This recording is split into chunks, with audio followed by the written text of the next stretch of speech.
It was one sentence, not hidden in fine print, not written in secret. But when lawyers and judges read it years later, it became clear. This line would decide everything. Not intentions, not promises, just words on a page. In the early 1980s, the oil industry was expanding fast. Billions of dollars were moving hands, often on paper, often behind closed doors. At the center of this story were two major oil companies, one selling assets, the other trying to buy them. And watching from the outside, a third.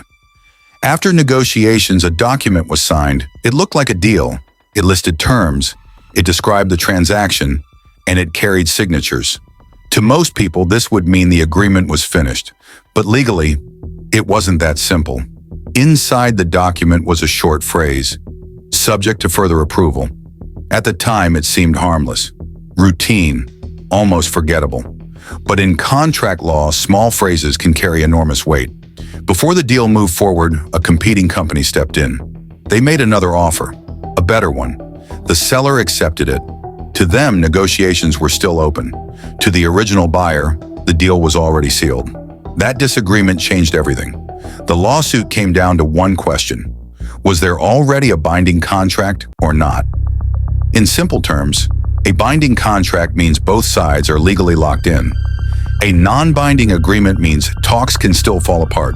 The court had to decide which one this document was. Courts don't focus on what people meant. They focus on what was written.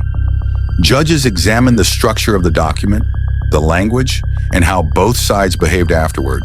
And that single sentence, meant to delay approval, did not cancel the obligation. Legally, the deal already existed.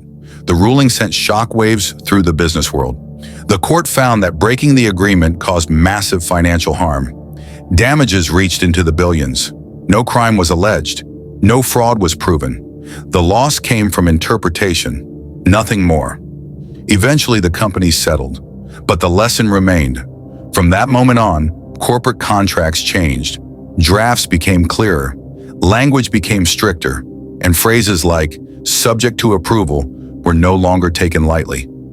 This case isn't about villains. It's about how meaning shifts once words enter a courtroom. In everyday life, a sentence can feel flexible. In law, it can be final. And sometimes the most expensive mistake isn't what you do, it's what you write.